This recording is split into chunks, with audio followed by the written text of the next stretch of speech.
This week we saw 15 home runs across just 2 games, as well as some other incredible moments in the last game of the season in a football stadium. And the Party Animals clinched the season series against the Bananas.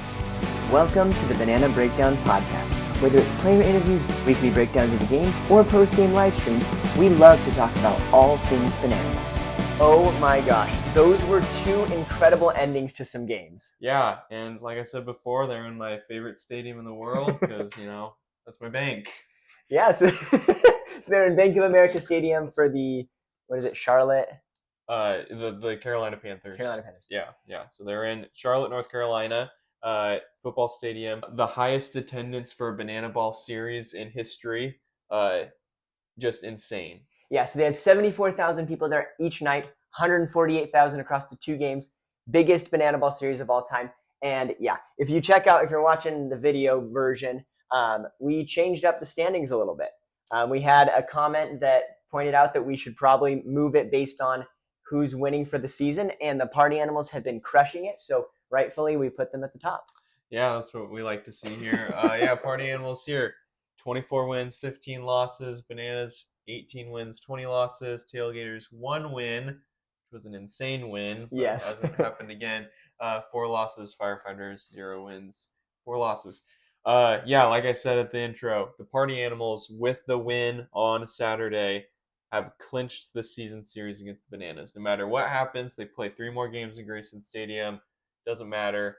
Even if the Bananas win all 3, Party Animals have won the series. Yeah, so we'll see who ends up winning the tournament at the end of the season, all of the other different things, but the Party Animals have clinched a good momentous record this weekend. So congratulations to all of you Party Animals fans out there. Yeah, that's what we like to see. If you're a Party Animals fan, please comment. What was your favorite moment of the season? It's been an awesome season so far. So these games were awesome. One thing that really stood out to me, I saw pictures before the game. The pre-game party, Insane. the before the peel party, it was so packed. And Brandon, we were at a game in Anaheim the week before, and it was packed. Yeah. There were a lot of people there. It was crazy. But this picture that I saw, it was like standing room only, like just packed into the plaza. Obviously, there's way more people that can fit into a football stadium than the Angel Stadium that we were at. So many people there, so many people that didn't just come for the game, they came to experience the all-day festivities. It was an awesome thing to see. Yeah, those pictures are crazy. And for context, any of the stuff you see from us, there were 45,000 people at the game. And then at this one, it was 74,000. So an additional 30,000 potential people in that plaza, like absolutely crazy. Yeah. The football stadiums have a different type of feel to them. Obviously, the field dimensions are different, so that kind of puts a wrinkle into the game. But also, from what I've seen, don't get me wrong, the Angel Stadium, the atmosphere was really good, the energy was really good, but all of the football stadium games that I've watched, it just seemed like it was a completely different level. The Clemson game was insane. This game, again, maybe it's simply because there's more people. Maybe it's because you're watching a baseball game in a football stadium, so it just adds to something that's kind of more fun. But whatever it was, there was so much energy in the 2 games this weekend. Yeah, for sure. Yeah, and with that, I wanted to bring up something that I saw this weekend. So Jesse Cole made the comment that he really likes when they play in the football stadiums. And he said it allows for more home runs, which we definitely saw this weekend, and just a more electric environment. And so I wanted to talk about that a little bit. He was saying that he's expecting even more football stadiums next year. And that's absolutely insane. So we saw 4 this year, first time they're ever trying it. Like, we could see so many more games next year. Yeah, that would be awesome to see. I really do like when they play in the MLB stadiums because of the history there, and I like how they tie some of that stuff in. But I do think that the party feel of a banana ball game, maybe it just fits better in a football stadium. I don't know what we'll see. Do you have any football stadiums that you think would be fun?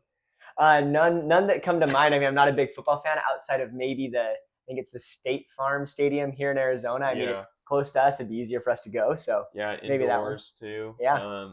I saw a Luke Combs concert there once. It Nice. was fun. I've never been to a football game there. Yeah, that would be really cool. I was thinking, some other college stadiums would be really cool, like Michigan Stadium. They call it the Big House. That holds like 100,000 people. Gosh. Just huge. Ohio Stadium at Ohio State would be awesome, and then Lavelle Edwards Stadium in Provo, Utah would be really cool. Just throwing that out there. Go Cougs. Yeah, it'd be cool to see where they end up going with all of these football stadiums. But Jesse did make a video when he was asking where the fans want them to come next year. And one of the things he mentioned was he has been reached out to by stadiums that have over 100,000 people. Wow. So, So those are college stadiums because yeah, I don't think there's an NFL stadium that has no. has that. So we might be seeing some of the most historic college stadiums, and they're going to host Banana Ball. I do think just logistics wise, it's probably easier for them with the season being what it is, like it's probably pretty hard for the Angels. We were at the Angels game and all the other MLB stadiums that have happened and are going to happen the rest of the year. It's probably hard to kind of switch. It's like, okay, we're used to the feel of an MLB game. We got to Yeah. prep for this stuff, and this stuff. But you've got to switch. Oh, we got a banana ball game. I mean, it's not you're not changing that much because the field's dimensions are the same and everything. But it's probably easier in the off season, and so I can see why you'd have some football stadiums that are reaching out. It's like this would be a nice additional source of revenue coming in. Yeah, for sure. And I mean, they've proven it. So like, it was just theory. There were even people when it was first announced that didn't believe that they could actually pull it off. But now they've proven it across 4 stadiums, and they've also proven this weekend that they can do it 2 nights in a row, Yeah. which is huge for Banana Ball. So backing up a little bit, last year was the first MLB stadiums, and they only did one night per MLB stadium. This year, they're now doing 2 or more games at each MLB stadium. Then this year is the first time they're doing football stadiums. They did one night, one night, one night, and then they do 2. They slowly build it up until next year would most likely, if they go back to Clemson, most likely we'll see 2 games in a row. Yeah, I think there's going to be enough demand that there will be 2 in a row. And I'm so excited to start building up some of these traditions Yes. in some of these places, and it's definitely going to be a different feel too because these aren't just going to be exhibition games next season. Yeah. So there's going to be some higher stakes involved too. Yeah, super excited for that. We'll talk a little bit more about the next couple weeks at the end of the podcast. I think we should jump into the games this weekend. Yeah, let's do it. Cool. So game number 1, it was an insane game. There were 11 home runs in the game. It was just crazy back and forth. Like the party animals would score 4 runs in an inning, and then the bananas would score 4 runs. So no one scores a point, but they were just going back and forth the whole game. It was crazy. Yeah, again, this was kind of a breath of fresh air to watch this game. Don't want to be too critical here, but just look at the standings. The Tailgaters and the Firefighters have had it a little bit of a rough go. We kind of were expecting something like that. But it was nice to get the Party Animals and Bananas back on the field together. These 2 games, they showed why they're the 2 best teams. It's very clear. And that competition level, it's just awesome. And you have some of these rivalries, and Yes. they have history, and all that's going to come in time with these other teams, and we're really excited for that. But yeah, it was a nice breath of fresh air to go back to a Bananas versus Party Animals game. Yeah, it was definitely really like interesting coming back to it because there was so much of that at the beginning of the year, and then that's really like because we started really watching this year, and so that was 30 straight games. It's like, oh, this is what Banana Ball is, and then seeing the Tailgaters and the Firefighters come was really cool. But then going back to it this weekend in a football stadium and all those home runs, it was like, oh, this is what I remember from the beginning of the season of Banana Ball, and I cannot wait until the Tailgaters and Firefighters bring that same kind of energy as they get those rivalries, as they get to play in the football stadiums and things like that. Yeah, I'm really looking forward to that as well. But yeah, this game was great, really back and forth game. And then Brandon, I think you might want to talk about how it all ended. I do. I very much do. So earlier in the game, Dan Oberst had already hit a home run, and so he gets up to bat in the 9th inning. The Bananas are down by 1 point, and he gets up to the plate and he knocks another home run out of the park. ties the game. Everyone is going crazy. All right, but which side of the stadium was it? It was on the right field side. It was a shorter home run to be expected in the football stadium, which is what most of the party animals' home runs were on that side as I know. well. I'm just trying to be difficult here because, as we'll see later, I will eat my words with that comment. Yes. And so then as Reese Alexiadis is coming up to bat, you kind of see someone in the background, see the golden helmet come on, and I'm like, oh, it's KJ. KJ's going to be a golden batter here in a second. And then, boom, Reese Alexiadis tanks it. And you watch, and it goes to the left field side of the park, crazy distance down the line because it's in a football stadium in the rectangle, and out of the park, walk-off home run to win the game to the deepest part of the park. It was insane. I couldn't believe it. But we've had Reese on the podcast, and I'm so happy for him. Great guy. But man, that was a heartbreaking way to end. But it was really impressive. Again, the left the left field side, it was a real home run that just it was an incredible way to end. Yeah, and I want to talk about that really quick because the Bananas have played in 4 football stadiums this year. All 4 of them, Reese Alexiadis has hit a home run. And 2 of the 4 home runs have been to the left field side of the park. That's the second time he's done it. Yeah. Absolutely crazy. Yeah, really impressive.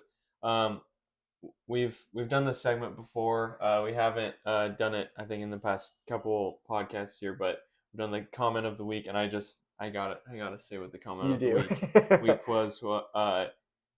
Reese Alexiadis gets the comment of the week. Yeah, let's Yeah, go. good job. So I'm just gonna pull it up here.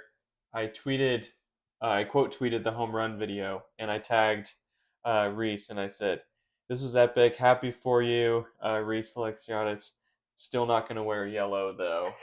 And he responds, "My journey to get you to wear yellow will continue. I must hit bigger and better homers." So yeah, I think me and him have a little back and forth going on right now. He wants me to wear yellow, but I just won't do it.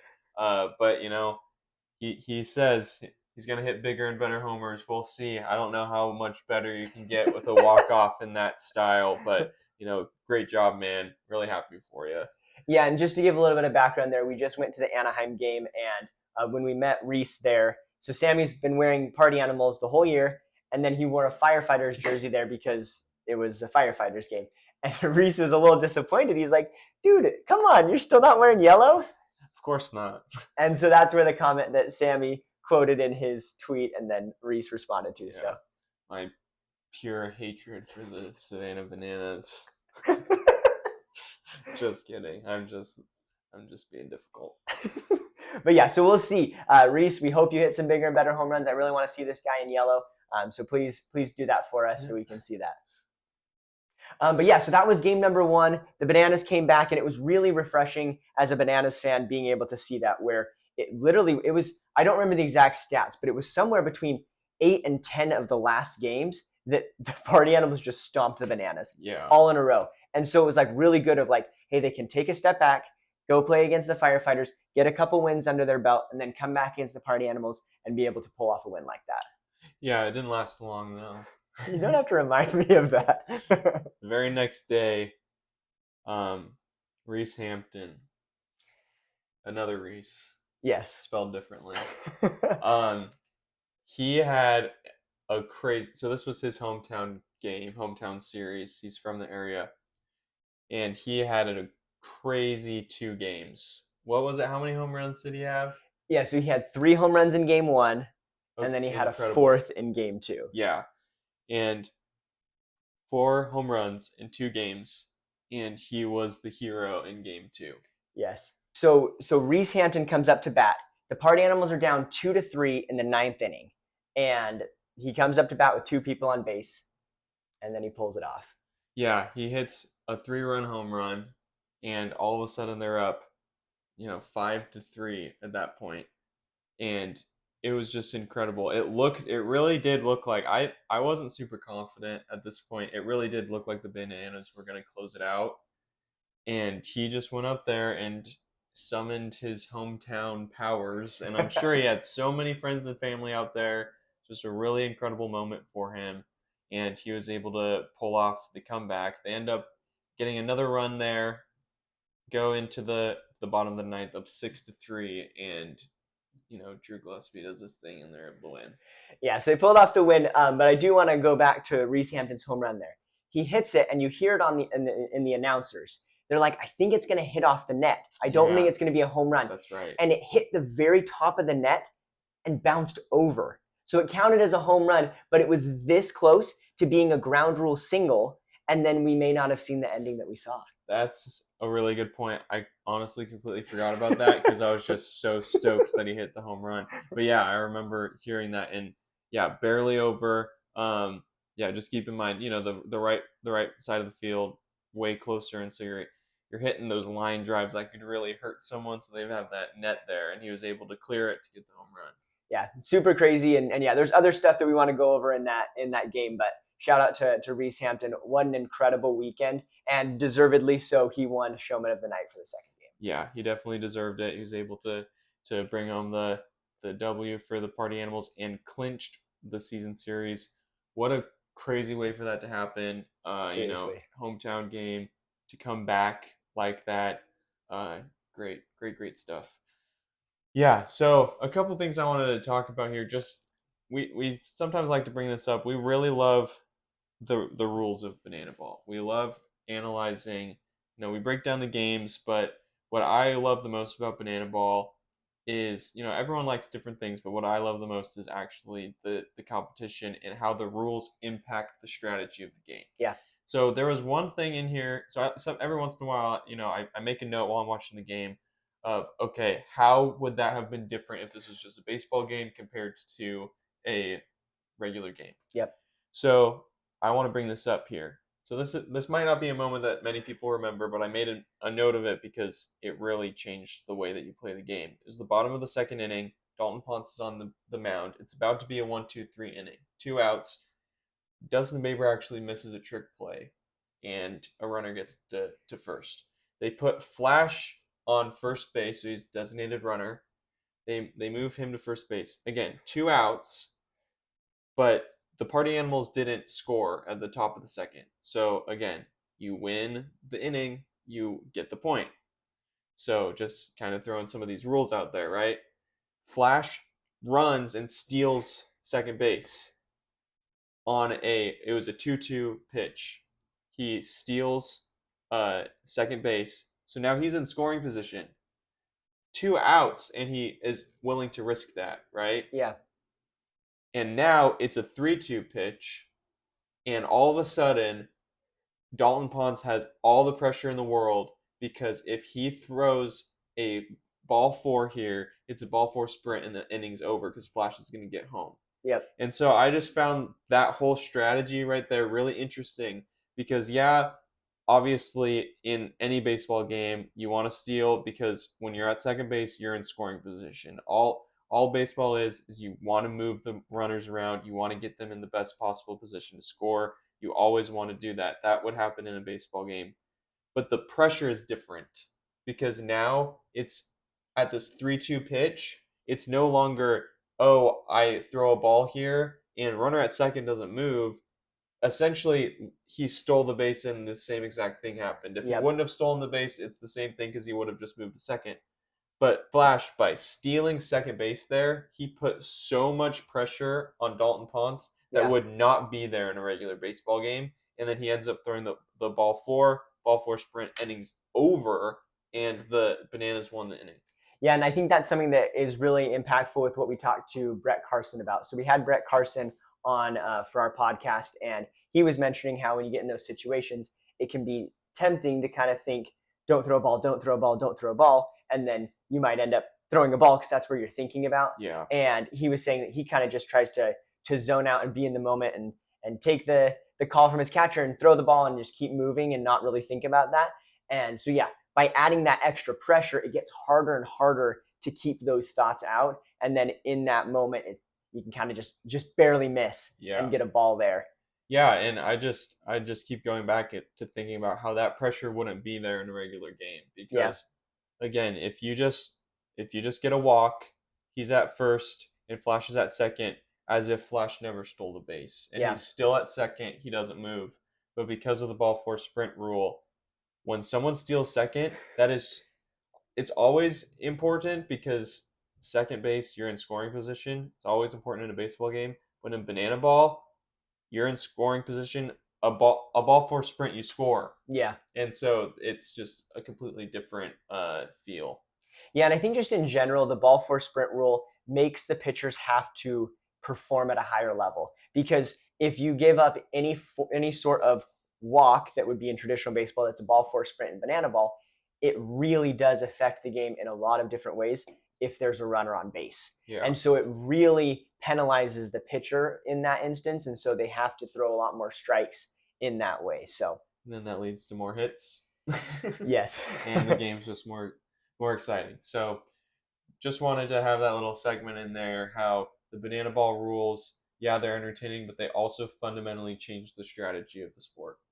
Yeah, thanks for bringing that up. So then also this weekend, Cowboy Kyle is still trying to get that strikeout from second base. Yeah. So he gets an 0-2 count in a football stadium, runs back to second base, and he just lobs it right over the plate, and it was absolutely incredible what happened. So the batter connects with the ball, and it dribbles right up to the second baseman.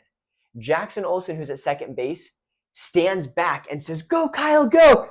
And so Kyle runs from second base, grabs the ball, and then he goes in the football position and hikes the ball under his legs back to first base.